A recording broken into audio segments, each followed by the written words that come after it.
Y bueno, Ale, pues en el capítulo anterior nos quedamos en la parte de cuando el adulto identifica que los rasgos de que un niño ha sido bulleado, cómo debemos actuar desde casa o desde la escuela. Ok, son factores bien importantes y debemos tener esa división. Primero, cuando lo identificamos, es hablar con el niño y que el niño mismo sea el que esté reportando diaria o constantemente hacia los maestros o hacia los directivos. ¿Qué pasa si en la escuela no hay respuesta? Que en teoría debería haberla, ¿no? Debe haber un método de contención y pues justo de tratamiento de estas situaciones. Pero si no lo hay, entonces entran los papás directamente con la institución y entonces debe haber esa comunicación y ese reporte, ¿no?, hacia la situación. Es muy común también que, pues, a falta de la respuesta escolar, pues los mismos papás intervienen, ya sea directamente con el niño que está acosando o con los papás del niño. Entonces, ese es un error muy común. ¿Por qué? Porque no estamos dejando esos espacios y estamos rompiendo esas brechas que nos pueden llevar a situaciones legales mucho más fuertes. Más complejas, ¿no? Unas situaciones más complejas. Pero yo creo que, bueno, los que somos más adultos ya entendemos las cosas de diferente manera, ¿no? En ese sentido, Ale, cuando el niño es bulleado, a veces entendamos que en su cabecita pues pasan diferentes cosas, ¿no? Entendamos que el bullying va desde los 3 años hasta los 17 años en promedio y en ese momento queremos que se nos acabe el mundo, ¿no? Cuando estamos siendo bulleados o cuando está el bulleador. En el caso del niño bulleado, puede tener diferentes situaciones, miedos, inseguridades, porque el niño bulleador, que no sabemos su alcance, ¿no? Para ese momento, para el niño que está siendo víctima del acoso, pues lo ve como una situación muy alarmante, muy preocupante, porque incluso llegan a haber niños que dicen, oye, si tú hablas te va a pasar esto, ¿no? O si tú hablas o dices algo de lo que te estoy haciendo, voy a ir contra tu mamá o voy a ir contra tu papá o contra tus hermanos mayores o menores. Y entonces empieza a generar una psicosis, un tema más complicado y que puede reflejarse en la ansiedad, ¿no crees?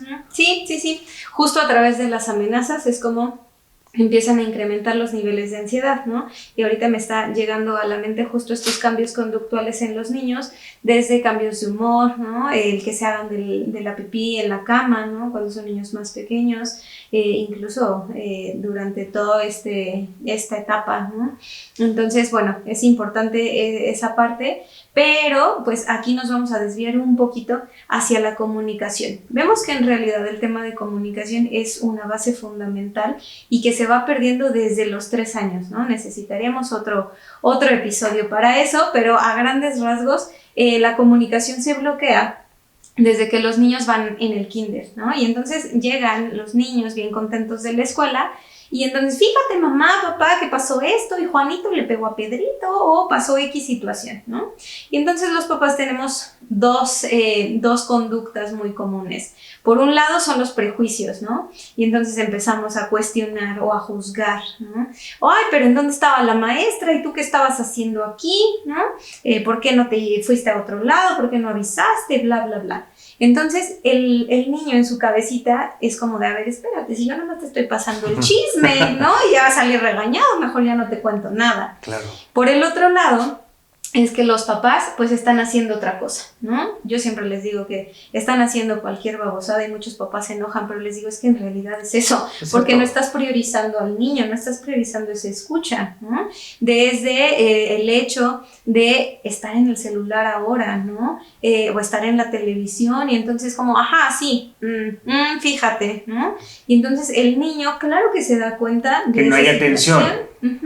Y entonces llegamos a estos monosílabos que me encantan en Escuela para Padres, preguntarles en coro a todos los papás, ¿y cómo te fue en la escuela? Bien. ¿Y qué hiciste? Nada, ¿no?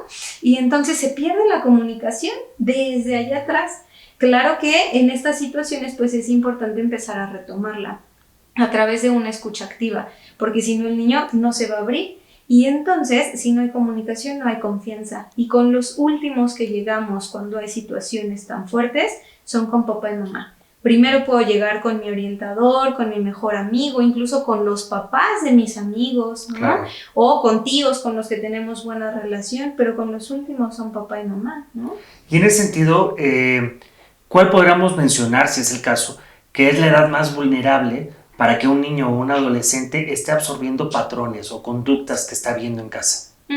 Ok, se divide en tres y por eso dicen, ¿no?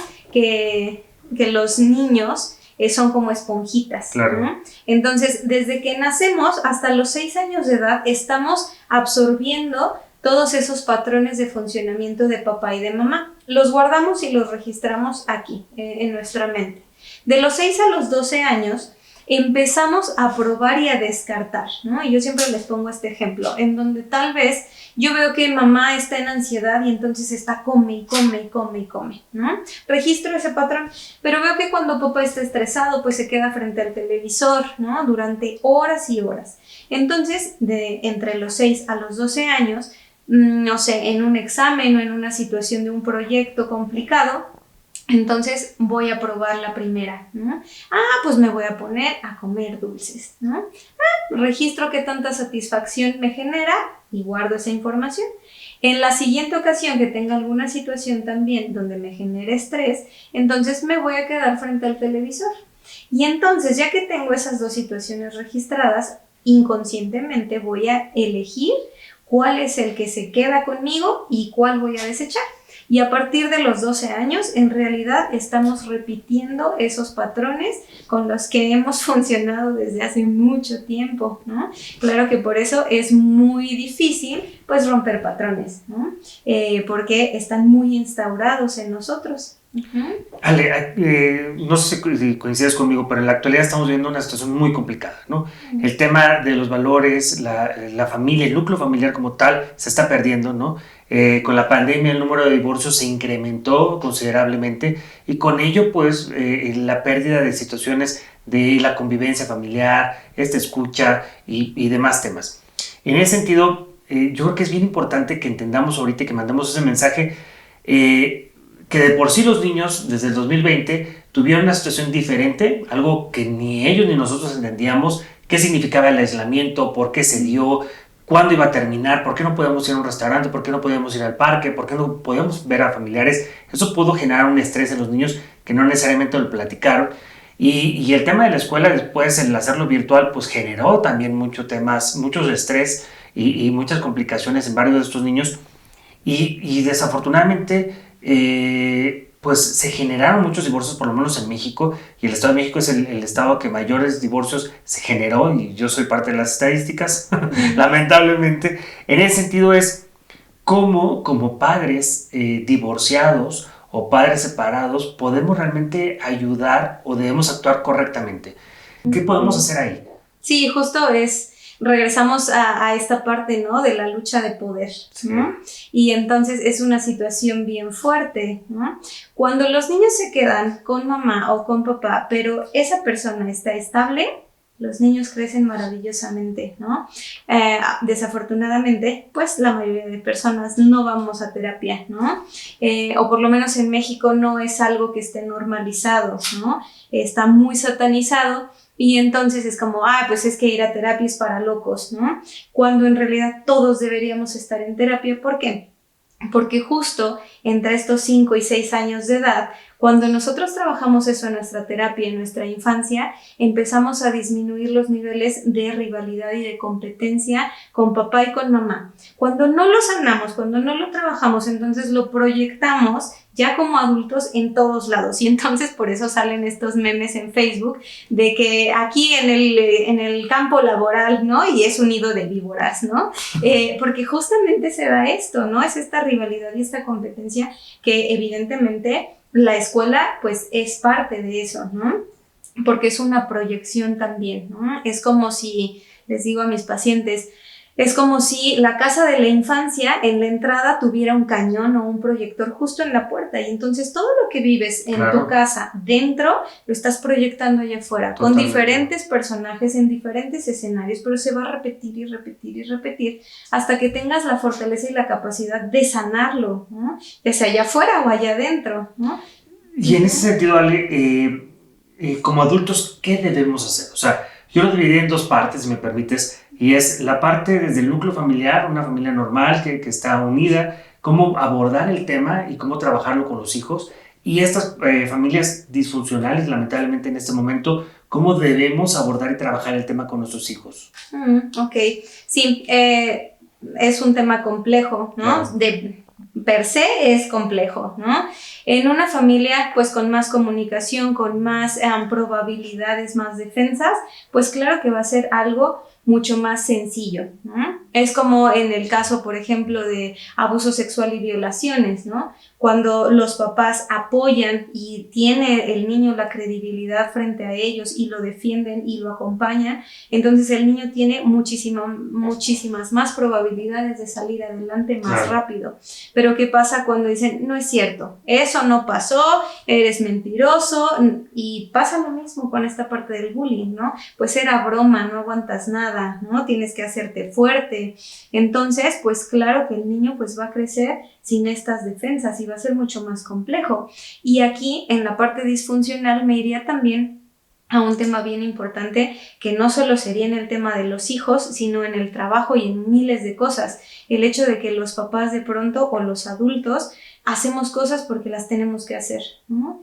Hay veces que son papás porque tienen que ser papás, claro, ¿no? Porque por esta parte también muy pesada a nivel religioso, ¿no? Entonces son temas bien complejos porque la gente no hace lo que realmente quiere hacer, ¿no? Ya sea desde la ropa que usa, ¿no? Lo que come todos los días, desde el trabajo que tiene, ¿no? Y entonces claro que hay personas que son papás sin querer ser papás, ¿no? Uh-huh. Y es claro que desafortunadamente, como muchos roles que nos toca vivir en esta vida, pues no nos capacitan para, ¿no? Y el tema del rol del padre es una de las cuestiones más difíciles y complicadas. Pero antes de continuar, yo creo que es, si nosotros padecimos como adultos un tema de bullying, es importante que lo trabajemos, aunque estemos de adultos, ¿no? Porque si no lo trabajamos no vamos a poder ayudar a nuestros hijos bulleados y no vamos a poder también nosotros desarrollarnos correctamente. ¿Es así? Uh-huh. Claro, yo siempre les digo a los papás que el tener un hijo es una oportunidad excelente para sanar tu propia historia. Claro. ¿No? Porque entonces empiezas a regresar, ¿no? A todo lo que tú viviste en las etapas de acuerdo a cómo se va desarrollando tu hijo y te van llegando memorias, recuerdos muy específicos y entonces a mí me pasaba, ¿no? Que mi mamá era mucho de que me tenía que vestir como ella quería, ¿no? Y entonces recuerdo que hace un tiempo íbamos a un desayuno, nos íbamos a ir con ella, tengo 2 hijas y entonces yo siempre he dejado que mis hijas se vistan como quieran, ¿no? Solo les dije, vamos a ir a un desayuno, ¿no? Pues vayan con algo ad hoc a la ocasión. Y entonces ya llega mi mamá, entra y dice, ¿y a poco así se van a ir? Y entonces me regresa la memoria de mi infancia desvalidándome por cómo me vestía, ¿no? Y cómo me veía, mi autoestima destruida durante muchos años. Y entonces fue ese momento en donde dije, es ahora o nunca. O sigo repitiendo lo que he vivido durante tantos años o pongo un límite.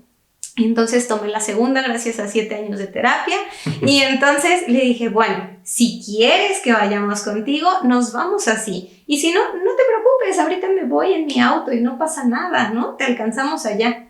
Y entonces, claro que es muy difícil empezar a ponerles límites y enfrentar a los padres, ¿no? Pero con los hijos es una oportunidad excelente para seguir trabajando, pues, todas esas memorias de dolor, ¿no? Pero ahorita mencionas algo muy importante, muy interesante, que es la parte de que tal vez nosotros a través de nuestros hijos podamos ayudar a sanar nuestras heridas o a entender nuestra evolución, ¿no? Y a ayudarlos a que no repitan la situación que nosotros vivimos. Pero yo difiero un poquito ahí en ese tema, ¿en qué sentido? Creo que como adultos debemos de ser conscientes de nuestras carencias y de nuestras situaciones que hemos vivido, porque a veces muchos adultos cometemos el error de culpar a otros de la situación. Cuando culpamos a otros de que, no, es que yo soy flojo porque mi papá esto, no, es que yo me he visto así porque mi mamá lo otro. Y cuando culpamos a las personas y no nos hacemos realmente cargo de nuestra situación, entonces pues no vamos a evolucionar correctamente. Por más terapia que vayamos, si no somos honestos con nosotros mismos, pues no va a haber un cambio, ¿no? ¿O tú qué opinas? Sí, justo tenemos en psicoanálisis una frase que es muy difícil. A mí me costó en lo personal muchos años aterrizarla. Y la frase es muy sencilla, pero llevarla a la práctica es lo complejo. Y esta frase dice, es tu responsabilidad dejarle ver al otro cómo tratarte. ¿Mm? Y entonces vemos que sí, Como niños, claro que es muy complejo porque no tenemos ni las herramientas ni la fortaleza para defendernos, ¿no? Pero ya como adultos, pues podemos resignificar todo eso, integrarlo y entonces ser capaces de defendernos frente a las situaciones, ¿no? Y en alguna ocasión una chica con autismo recriminaba de esta frase, ¿no? Y decía, entonces es mi culpa que la gente me trate mal porque tengo autismo, ¿no? O ¿qué está pasando? Claro. Y entonces yo decía, bueno, pues sí, es que es una situación muy complicada, ¿no? Cuando hay discapacidades, ¿no? Que también son tema principal justamente en el bullying, ¿no? Situaciones desde traer lentes, del color de piel, de la situación socioeconómica, Claro. de incluso tener papá, mamá juntos o separados, ¿no? Y entonces de todos estos temas se agarran, pero regresamos, es tu responsabilidad dejarle ver al otro cómo tratarte. Totalmente de acuerdo. Pues estamos llegando ya a la parte final de la entrevista. Te agradecemos mucho que nos hayas acompañado, pero en este sentido nos quedamos con esta parte que nos hablas de lo que va pasando en la evolución de los niños, ¿no? De los 0 a los 6 años, la famosa esponjita, ¿no? O sea, ellos van a ver, identificar qué es lo que está haciendo mamá, papá, ¿no? Y poder entender quizá qué es bueno, qué es malo, ¿no? De los 6 a los 12 años es probar y descartar, ¿no? O sea, yo veo lo que hace papá, yo veo lo que hace mamá, y voy identificando y veo con qué me acomodo más. Y sin duda, a partir de los 12 años, pues va a ser un reflejo del padre o de la madre, ¿no? ¿Es correcto? Sí. Y en ese sentido, Ale, ¿qué nos puedes aportar de manera final? O sea, ¿qué nos puedes decir como padres, como maestros, cómo ayudar al niño bulleado y cómo también orientar al niño bulleador? Ok. Primero que nada, pues es justo el validar, ¿no? El no minimizar las acciones, ¿no? Por más pequeñas que parezcan, ¿no? Es que pasó y me tiró el sacapuntas de la mesa, ¿no? Y tenemos justo estas ideas de, pues no pasa nada, recógelo y ya. Y claro que tenemos que darle ese valor, ¿no? Esa importancia. Esa importancia, porque justo ahí va la importancia que el niño tiene para nosotros, ¿no? Claro. Entonces, justo sería eso, ¿no? El validar, el no minimizar y pues el empezar a abrir la comunicación y la confianza para que el niño pueda abrirse y entonces pueda mencionar justo estas situaciones de miedo, de temores que tienen, ¿no? Frente a las amenazas que se pueden estar dando. Y hay una frase muy de mamás de Facebook, ¿no? Que nos salen ahí y me gusta mucho cuando sale, porque dice que frente a las amenazas nosotros a los niños les digamos, si alguien te dice que no me lo digas, con mayor razón vienes más rápido y me lo dices corriendo. Totalmente de acuerdo. Totalmente de acuerdo. Pues Ale, muchísimas gracias. Te agradecemos mucho tu tiempo, todo lo que nos has platicado.